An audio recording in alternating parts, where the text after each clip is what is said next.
Radio Tehran, শুরু হচ্ছে বিশ্ব সংবাদ।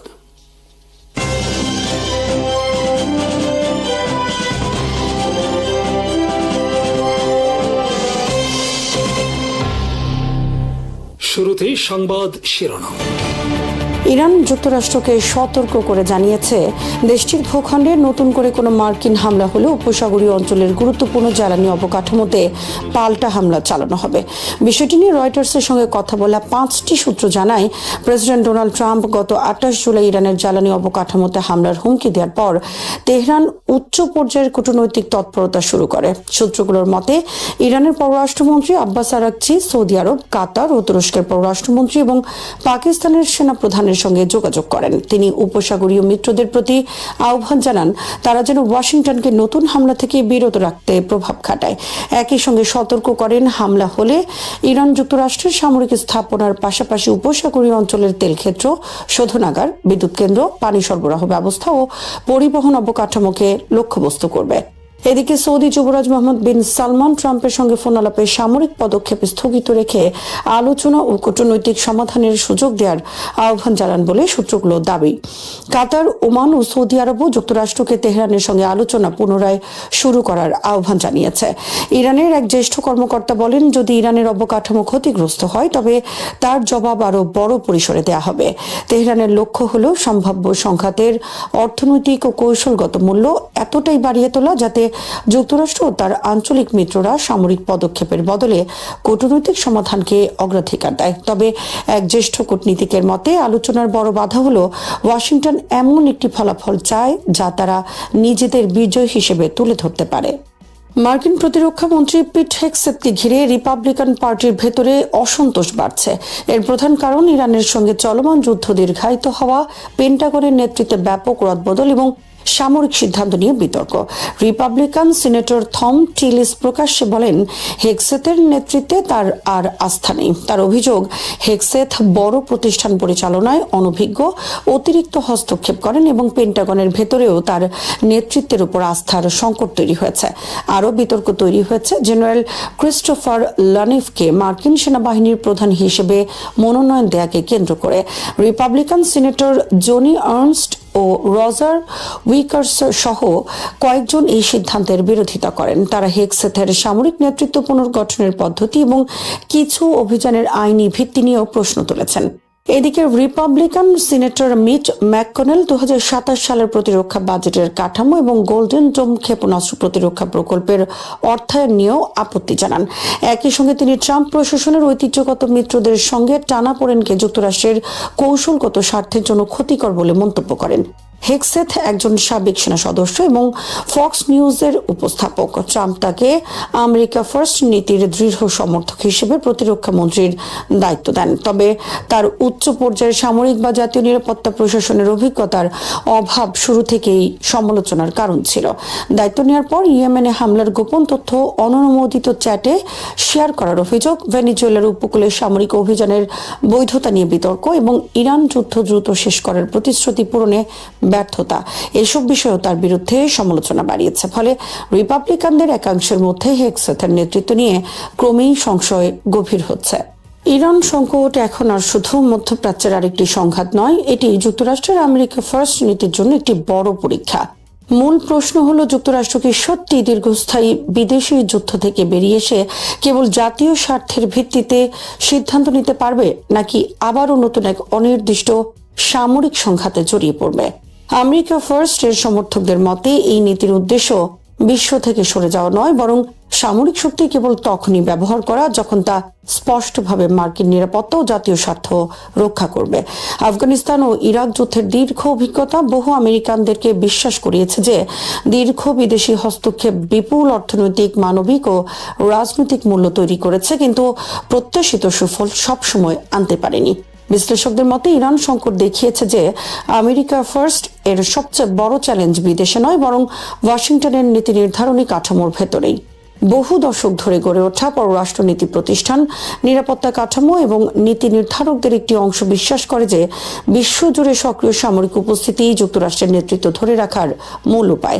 এই প্রেক্ষাপটে ইরান সংকট একটি মৌলিক প্রশ্ন সামনে এনেছে, যুক্তরাষ্ট্র কি শক্তি প্রদর্শন ও যুদ্ধের মধ্যে পার্থক্য করতে পারবে? প্রতিটি আঞ্চলিক সংকটে সামরিকভাবে জড়ানো কি সত্যি মার্কিন স্বার্থ রক্ষা করে নাকি তার নতুন দীর্ঘমেয়াদী সংঘাতের ঝুঁকি বাড়ায়? আমেরিকা ফার্স্ট এর দৃষ্টিতে যে কোনো বিদেশি অভিযানের আগে কয়েকটি প্রশ্ন জরুরি। এটি কি আমেরিকানদের নিরাপত্তা বাড়াবে? লক্ষ্য কি স্পষ্ট? ব্যয় কি জাতীয় স্বার্থের সঙ্গে সামঞ্জস্যপূর্ণ? যদি উত্তর নেতিবাচক হয় তবে সেই প্রতিশ্রুতির যৌক্তিকতা নিয়ে প্রশ্ন তোলা স্বাভাবিক। সবশেষ, ইরান সংকট শুধু একটি আঞ্চলিক সংঘাত নয়, এটি নির্ধারণ করতে পারে আমেরিকা ফার্স্ট কেবল নির্বাচনী স্লোগান হিসেবেই থাকবে নাকি যুক্তরাষ্ট্রের পররাষ্ট্রনীতিতে বাস্তব ও স্থায়ী পরিবর্তন আনতে সক্ষম হবে।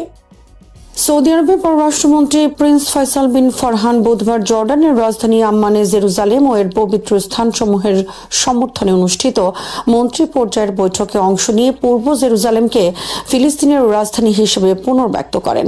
তিনি বলেন, ধর্মীয় স্বাধীনতার বক্তব্যকে ব্যবহার করে জেরুজালেমে নতুন রাজনৈতিক বাস্তবতা ও দখলদারিত্ব প্রতিষ্ঠার যে কোনো প্রচেষ্টা গ্রহণযোগ্য নয়। বৈঠকে প্রিন্স ফয়সাল বলেন, জেরুজালেমের সুরক্ষা একটি ন্যায়সঙ্গত শান্তি প্রতিষ্ঠার মৌলিক শর্ত। ধর্মীয় বা মতাদর্শিক অজুহাতে সহিংসতাকে উস্কে দেয়া ইব্রাহিমীয় ধর্মগুলোর অভিন্ন মূল্যবোধ ও মানবিক মর্যাদার নীতির পরিপন্থী। সাম্প্রতিক সময়ে আল আকসা মসজিদ ও ডোম অফ দ্য রকের প্রাঙ্গণে ইসরায়েলি সরকারের সমর্থনে ইহুদি উগ্রবাদীদের অনুপ্রবেশ বৃদ্ধির প্রেক্ষাপটে তিনি এ মন্তব্য করেন। তিনি জেরুজালেমের ইসলামী ও খ্রিস্টান পবিত্র স্থানগুলোর রক্ষণাবেক্ষণে জর্ডানের ঐতিহাসিক ভূমিকার প্রশংসা করেন এবং বলেন, বসতি স্থাপন, ভূমি দখল সহ শহরের আইনগত ও ঐতিহাসিক অবস্থান পরিবর্তনের সব একতরফা পদক্ষেপ অবৈধ এবং এগুলোর কোনো আইনি বৈধতা নেই। প্রিন্স ফয়সাল জানান, যুক্তরাষ্ট্রের প্রেসিডেন্ট ডোনাল্ড ট্রাম্প ঘোষিত বিস্তৃত শান্তি পরিকল্পনার দ্বিতীয় ধাপ বাস্তবায়নের উদ্যোগকে সৌদি আরব স্বাগত জানালেও গাজা উপত্যকায় ইসরায়েলি সামরিক অভিযানকে তীব্র নিন্দা জানায়। তার মতে, এসব হামলা শান্তি প্রক্রিয়াকে দুর্বল করছে এবং সংঘাতকে দীর্ঘায়িত করছে। তিনি আন্তর্জাতিক সম্প্রদায়ের প্রতি গাজা ও পশ্চিম তীরে সহিংসতা বন্ধ, পবিত্র স্থানগুলোর সুরক্ষা, ফিলিস্তিনিদের সহায়তা এবং ঘৃণা ও ধর্মীয় উগ্রবাদ উস্কে দেয়াদেরকে জবাবদিহির আওতায় আনার আহ্বান জানান। বৈঠকের ফাঁকে তিনি জর্ডান, মিশর ও ইরাকের পররাষ্ট্রমন্ত্রীদের সঙ্গেও বৈঠক করে দ্বিপক্ষীয় সম্পর্ক এবং আঞ্চলিক পরিস্থিতি নিয়ে আলোচনা করেন। ইরানের প্রেসিডেন্ট মাসুদ পেজিশকিয়ান বলেছেন, গাজায় চলমান পরোক্ষ আলোচনায় ফিলিস্তিনি নেতৃত্ব, বিশেষ করে হামাস, যে সিদ্ধান্তই নেবে তেহরান তা সমর্থন করবে। বুধবার ইরানের রাষ্ট্রীয় সংবাদ মাধ্যমে প্রকাশিত প্রতিবেদনে তিনি ফিলিস্তিনি জনগণের অধিকার ও তাদের রাজনৈতিক সিদ্ধান্তের প্রতি সমর্থন পুনর্ব্যক্ত করেন।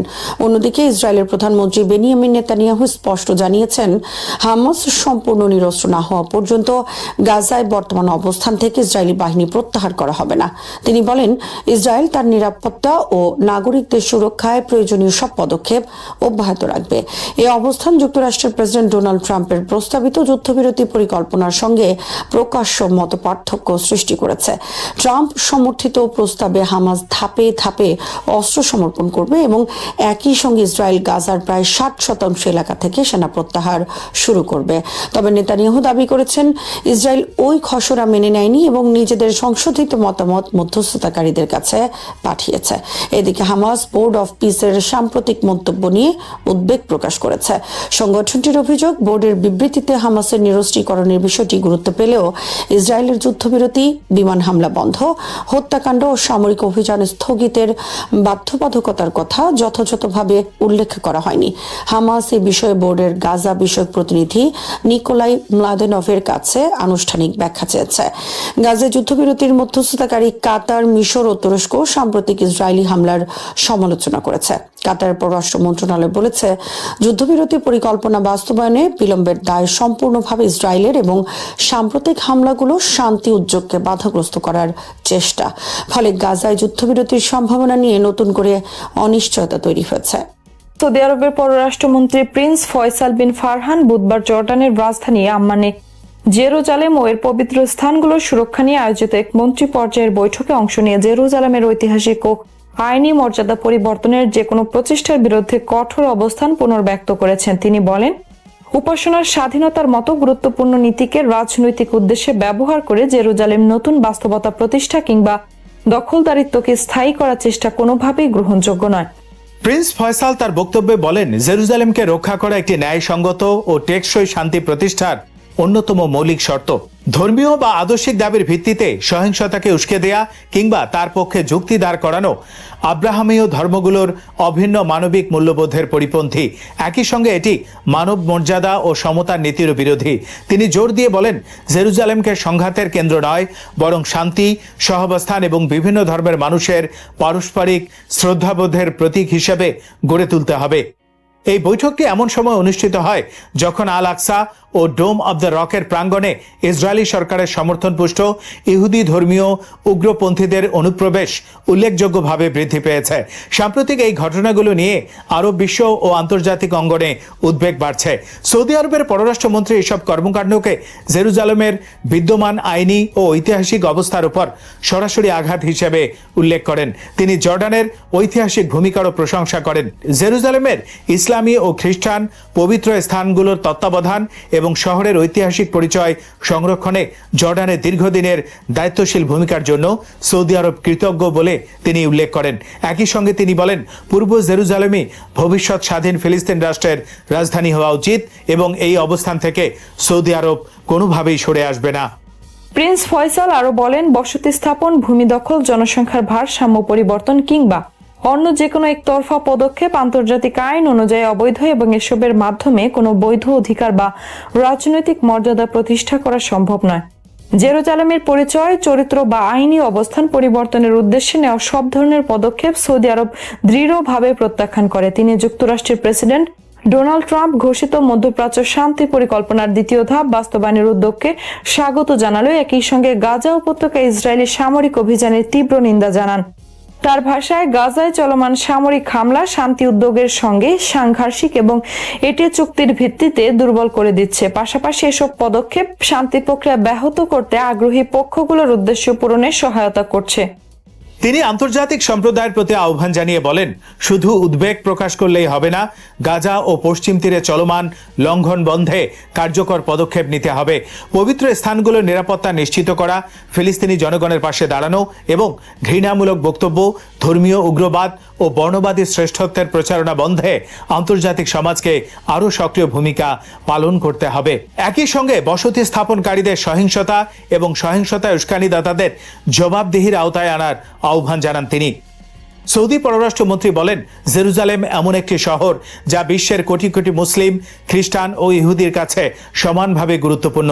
তাই এই শহরকে বিভাজন, সংঘাত কিংবা শক্তির রাজনীতির প্রতীক বানানো উচিত নয়, বরং এটি এমনভাবে একটি স্থান হওয়া উচিত যা বিভিন্ন ধর্ম ও সংস্কৃতির মানুষের মধ্যে পারস্পরিক শ্রদ্ধা, সংলাপ ও সহাবস্থানের উদাহরণ স্থাপন করবে। তিনি আরো বলেন, জেরুজালেমের ঐতিহাসিক ও আইনি মর্যাদা সংরক্ষণ করা শুধু ফিলিস্তিন ইসরায়েলের সংঘাতের সমাধানের জন্য নয়, বরং পুরো মধ্যপ্রাচ্যের দীর্ঘমেয়াদী শান্তি, নিরাপত্তা, স্থিতিশীলতা ও অর্থনৈতিক সমৃদ্ধি নিশ্চিত করার ক্ষেত্রেও অত্যন্ত গুরুত্বপূর্ণ।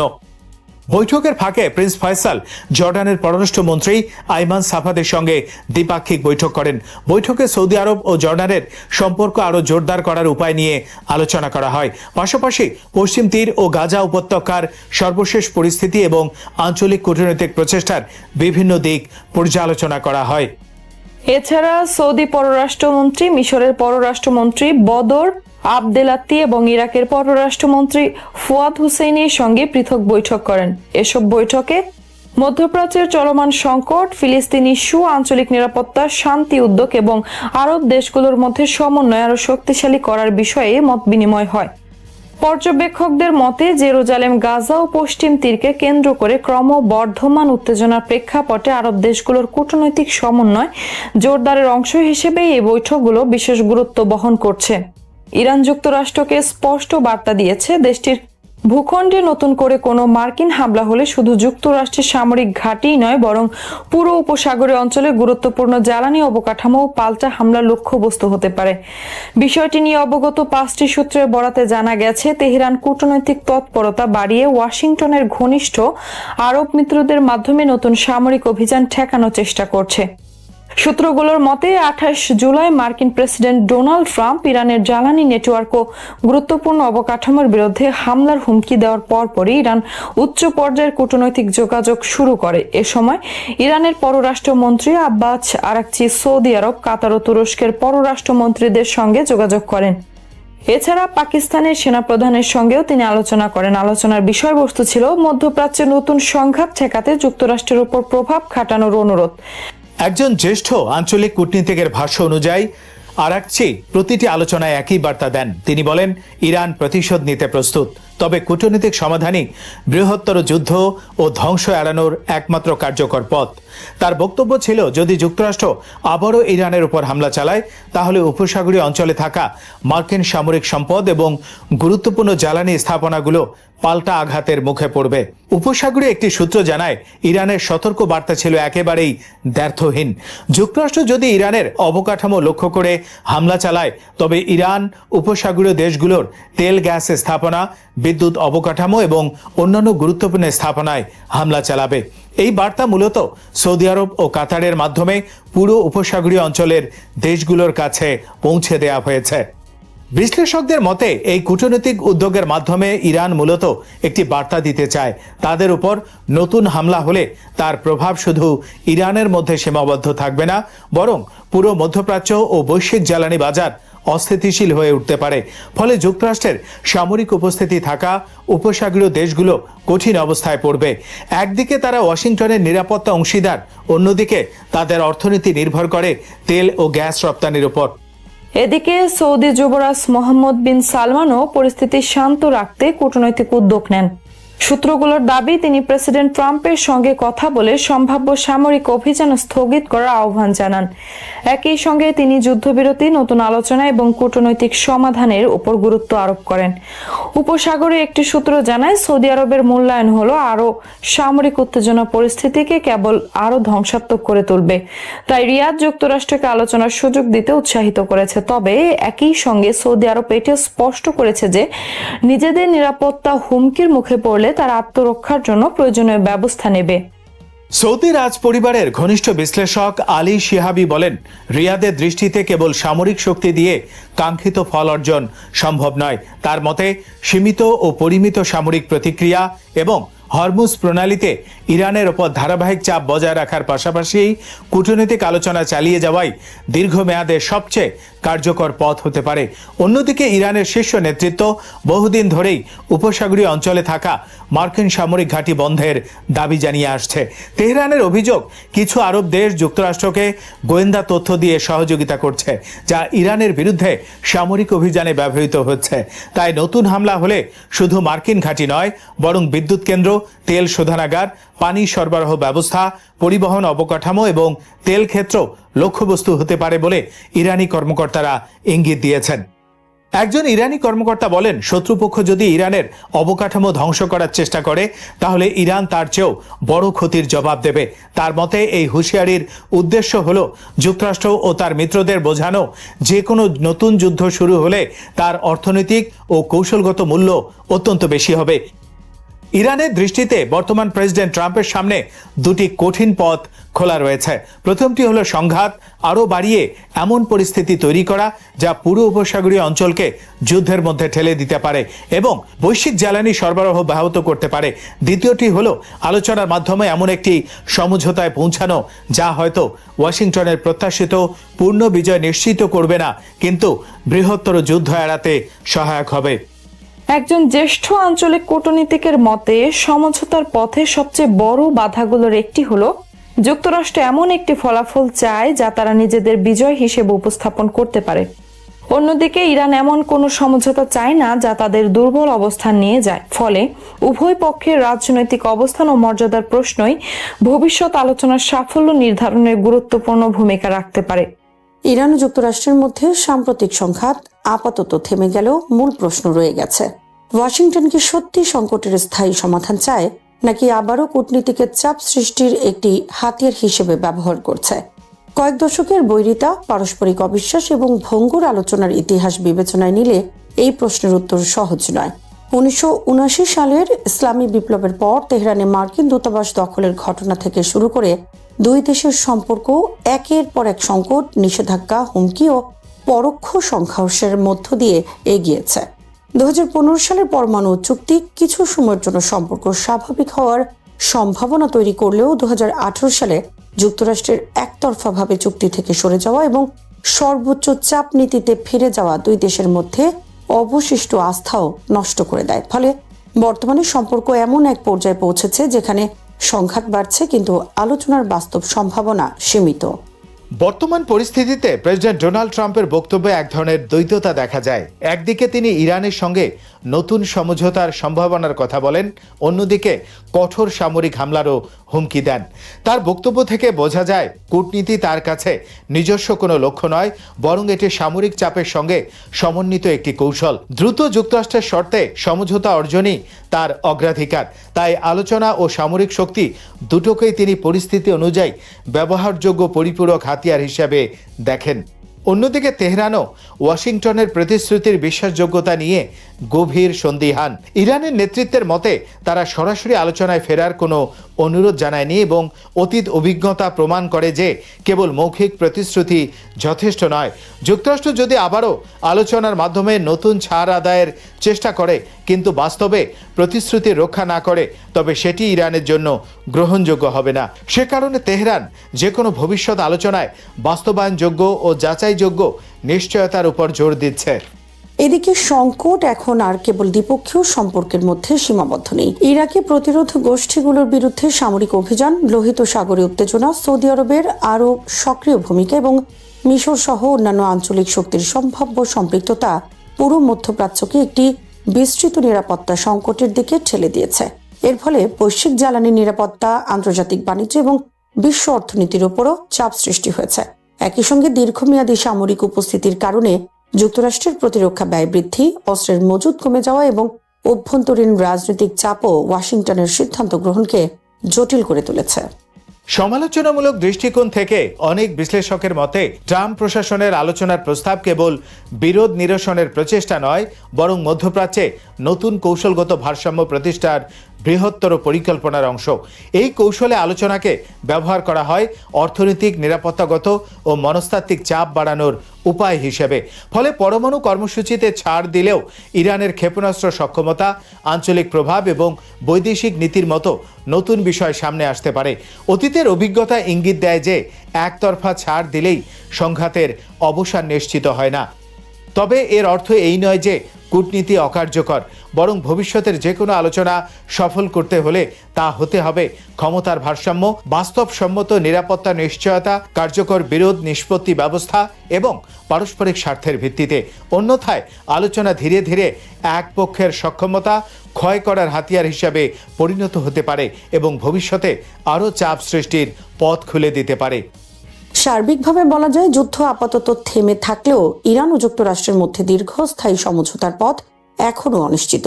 ট্রাম্প প্রশাসনের বক্তব্যে যেমন আলোচনার আহ্বান রয়েছে, তেমনি সামরিক হুমকিও অব্যাহত রয়েছে, যা পারস্পরিক আস্থা গঠনের পথে বড় বাধা। একই সময়ে ইরানও অতীতের অভিজ্ঞতার কারণে কঠোর নিরাপত্তা নিশ্চয়তা ছাড়া নতুন কোনো সমঝোতায় আগ্রহী নয়। ফলে বর্তমান বাস্তবতায় একটি টেকসই সমাধান সম্ভব হবে তখনই যখন কূটনীতির তাৎক্ষণিক চাপের কৌশল থেকে বেরিয়ে এসে পারস্পরিক সম্মান, বাস্তবায়নযোগ্য প্রতিশ্রুতি, নির্দিষ্ট সময়সূচি এবং অব্যাহত যোগাযোগের ভিত্তিতে পরিচালিত হবে। অন্যথায় সংঘাত সাময়িকভাবে থেমে থাকলেও ভবিষ্যতে নতুন করে উত্তেজনা সৃষ্টি হওয়ার আশঙ্কা থেকেই যাবে। 2 বছর আগে ছাত্র জনতার অভ্যুত্থানের মুখে ক্ষমতাচ্যুত হয়ে ভারতে আশ্রয় নেয়া বাংলাদেশের সাবেক প্রধানমন্ত্রী শেখ হাসিনা আবারও দেশে ফেরার দৃঢ় প্রত্যয় ব্যক্ত করেছেন। নয়াদিল্লিতে সাংবাদিকদের সঙ্গে এক মতবিনিময় অনুষ্ঠানে তিনি বলেছেন, গ্রেফতার, কারাবাস কিংবা মৃত্যুদণ্ড, যে পরিস্থিতি আসুক না কেন তিনি বাংলাদেশে ফিরবেন এবং জনগণের প্রতি নিজের দায়িত্ব পালন করবেন। তার এই বক্তব্য এমন এক সময় এসেছে যখন বাংলাদেশের আন্তর্জাতিক অপরাধ ট্রাইব্যুনাল তাকে 2024 সালের জুলাই আগস্টের গণঅভ্যুত্থান চলাকালে সংঘটিত মানবতা বিরোধী অপরাধের মামলায় দোষী সাব্যস্ত করে মৃত্যুদণ্ড দিয়েছে এবং বাংলাদেশ সরকার ভারতকে তার প্রত্যর্পণের জন্য আনুষ্ঠানিকভাবে অনুরোধ জানিয়ে আসছে। ফলে শেখ হাসিনার প্রত্যাবর্তনের ঘোষণা শুধু রাজনৈতিক অঙ্গীকার নয়, বরং বাংলাদেশের বর্তমান রাজনৈতিক বাস্তবতা, বিচারিক প্রক্রিয়া, কূটনৈতিক সম্পর্ক এবং আওয়ামী লীগের ভবিষ্যৎ নিয়ে নতুন করে ব্যাপক আলোচনা সৃষ্টি করেছে। নিজের বক্তব্যে শেখ হাসিনা দাবি করেন, 2024 সালের জুলাই আন্দোলন কোনো স্বতঃস্ফূর্ত গণঅভ্যুত্থান ছিল না, বরং এটি ছিল তার সরকারকে উৎখাত করার জন্য একটি পরিকল্পিত রাজনৈতিক ষড়যন্ত্র। তিনি বলেন, দেশে ফিরে তিনি গণতন্ত্র পুনঃপ্রতিষ্ঠা, জাতীয় পুনর্মিলন এবং রাজনৈতিক স্থিতিশীলতা প্রতিষ্ঠার জন্য কাজ করতে চান। তার ভাষায়, ভয় কখনোই একজন রাজনৈতিক নেতার কর্তব্য নির্ধারণ করতে পারে না এবং জনগণের প্রতি দায়িত্ব পালনের জন্য তিনি সব ধরনের ঝুঁকি নিতে প্রস্তুত। শেখ হাসিনার এই ঘোষণায় দীর্ঘদিন আত্মগোপনে থাকা আওয়ামী লীগের অনেক নেতাকর্মীদের মধ্যে নতুন করে আশার সঞ্চার হয়েছে। দলটির কয়েকজন নেতা আন্তর্জাতিক গণমাধ্যমকে জানিয়েছেন, শেখ হাসিনা দেশে ফিরলে দলকে পুনর্গঠনের কাজ আরও জোরদার হবে এবং কর্মীরা আবার প্রকাশ্যে রাজনৈতিক কার্যক্রমে অংশ নেয়ার সাহস পাবেন।